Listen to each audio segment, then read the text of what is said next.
ডবকার বনাঞ্চলে চলবে প্রশাসনের বুলডোজার। উচ্ছেদ অভিযানের জন্য প্রস্তুতি প্রশাসনের। বেদখলকারীদের 30 দিনের সময়সীমা। ফের উচ্ছেদ অভিযানে প্রস্তুতি রাজ্য সরকারের।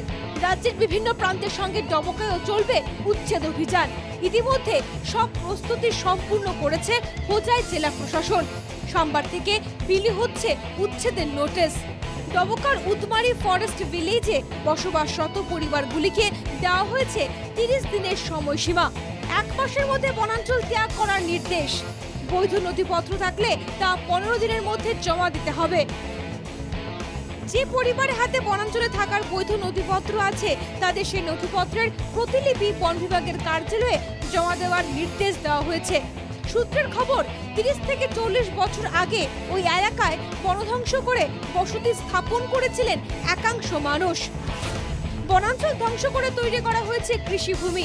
এলাকায় তৈরি হয়েছে বিশাল বিশাল পুকুর, সুপারি বাগান। 1.5 মাস আগে ওই এলাকার বেশ কয়েকটি গ্রামে সমীক্ষা চালায় বন বিভাগ। কার দখলে কত জমি রয়েছে সেই তথ্য সংগ্রহ করে প্রশাসন। যমুনা মৌডাঙ্গা সংরক্ষিত বনাঞ্চলের প্রায় 1000 বিঘা জমি বেদখলের অভিযোগ।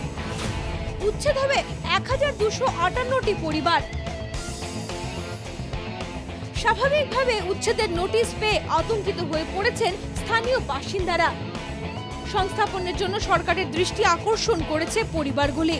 তবে উচ্ছেদ নিয়ে কোনো নমনীয়তা দেখাচ্ছে না রাজ্য সরকার কিংবা প্রশাসন। ডবকা থেকে ইসমাইল আলীর রিপোর্ট, NKTV বাংলা।